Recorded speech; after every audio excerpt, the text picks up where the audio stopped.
जो हमारी तलाश में है हम उसकी तलाश में निकल खड़े हैं। अब वो हमें ढूंढ रहा है, हम उसको ढूंढ रहे हैं। अब अल्लाह करे मिल जाए एक दूसरे को। हाँ हजरत, तलाश करना है तो किसी अल्लाह वाले को करो, तलाश करना है तो किसी वली को करो। हजरत मिल गया तो जिंदगी बन जाएगी। ये मौलाना रूम रहमतुल्लाहि ताला अलैह मसनवी शरीफ में बड़ी बड़ी खूबसूरत मिसालें आपने दी। उसमें आप बड़ी खूबसूरत मिसाल देते हैं कि एक कश्ती थी जो पानी के बहाव के साथ साथ बह के जा रही थी और उसमें 10-15 मुसाफिर भी बैठे थे जो अपनी मंजिल की तरफ रवा दवा थे।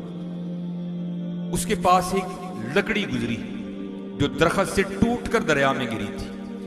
अब थी तो कश्ती भी लकड़ी और वो भी लकड़ी। आप फरमाते हैं जुबाने हाल से उस लकड़ी ने जो सिर्फ अभी लकड़ी थी उस लकड़ी से पूछा जो कश्ती बन चुकी थी। उसे पूछने लगी, भैने बरादरी दे लिहाज ना सी दो एक ही हां, तू ही लकड़ी है मैं भी लकड़ी हां, लेकिन मैं एवें ही लकड़ी हां, तू बड़ी खास लकड़ी है। तेरे ते रंग होया दा है, 10-15 बंदे बैठे ने, झंडियां लगियां ने, तेरी जिंदगी का कोई मकसद है? मैं बेमकसद हाँ। हो सकती हाँ किसी माई के हथ चढ़ा वढ़ टुक के मैनू तंदूर ला दे, हो सकता है किसी बाबे के हथ चढ़ाओ मैनू किला बना के मझ बन दे, हो सकता है बच्चियां के हथ चढ़ाओ गेडियां बना के खेडन लग पड़। तेरे मेरे च फर्क की है? तेनू रंग होया है, झंडियां लगियां ने, बंदे तेरे ते बह के अपनी मंजिल की तरफ रवा दवा ने, फर्क की है तू ही लकड़ी है मैं भी लकड़ी, फर्क की है दोयां च? तो मौलाना रूम फरमाते हैं वो लकड़ी के जिसकी कश्ती बन चुकी थी उसने उस लकड़ी को जवाब दिया जिसका भी कुछ भी नहीं बना था। उन्हें क्या, भैने ऐ बरादरी दे लिहाज ना दो एक ही हां, तू ही लकड़ी है मैं भी लकड़ी हां, तू आम लकड़ी है मैं खास लकड़ी हां, फर्क सिर्फ इन्ना है मैनू को कारीगर मिल गया तेनू कारीगर नहीं मिले। जे तेन भी कोई कारीगर मिल जाता तेरा भी कुछ बन जाता। हाँ हजरत, अगर कुछ बनना चाहते हो तो फिर कारीगर तलाश करो, फिर कारीगर तलाश करो हजरत। जे लब गया तो कुछ बन जाओगे हजरत, ना लबा तो हजरत जिमें धक्के खांडे ने खाते रहोगे। इसलिए कारीगर तलाश करो, खूब खूब हजरत खूब मेहनत करो। आप कभी किताबें उठाकर देखो तो सही, हमारे अकाबरीन ने कारीगर की तलाश में कितने कितने बड़े सफर किए हैं हजरत, उन्होंने कितने कितने जोखम उठाए हैं, कितने कितने मुजादे किए हैं, कितनी कितनी रियाजतें की हैं। मेरे एक बुजुर्ग बड़ी खूबसूरत बात कहा करते थे, आप फरमाया करते थे हमारे बड़े वो हैं जिन्होंने लोहे के चने चबाए हैं।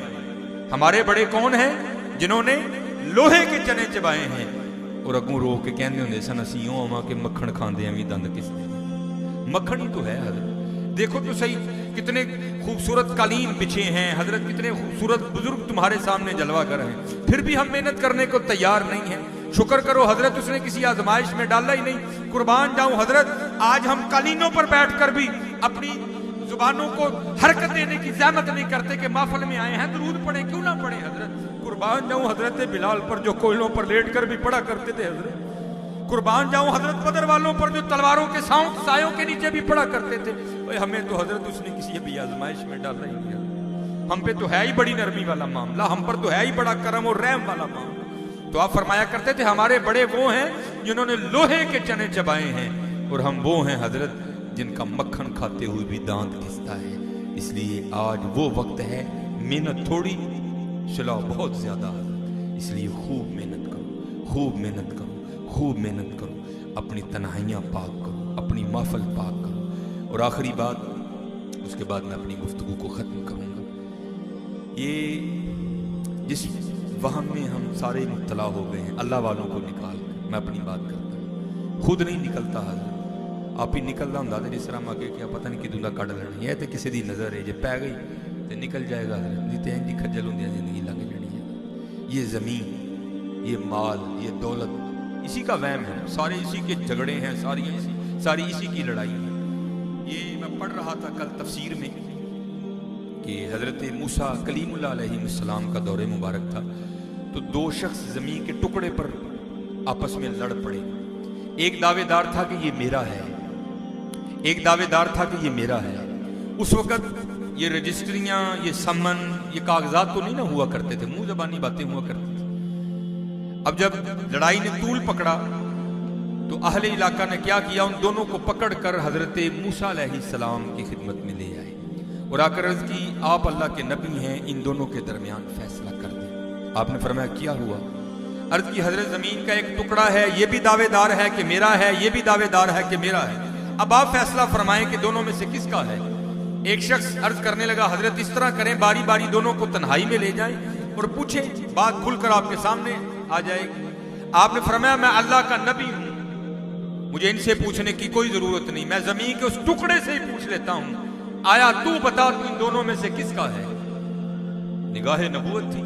आप जमीन के टुकड़े के पास तशरीफ ले गए और जमीन के टुकड़े को मुखातिब करके आपने फरमाया, यह भी दावेदार है कि तू मेरा है, यह भी दावेदार है कि तू मेरा है, अब तू खुद ही बता कि तुम इन दोनों में से किसका है। तो जमीन का टुकड़ा आगे से बोल उठा, हजरत ना मैं इसका हूं ना मैं उसका हूं, बल्कि ये दोनों मेरे हैं, ये दोनों मेरे नीचे आने वाले हैं, इनको समझाएं मैं इनका नहीं हूं बल्कि ये दोनों मेरे हैं। अन करीब भाई जी थले जाना जी, अज वेला है जी।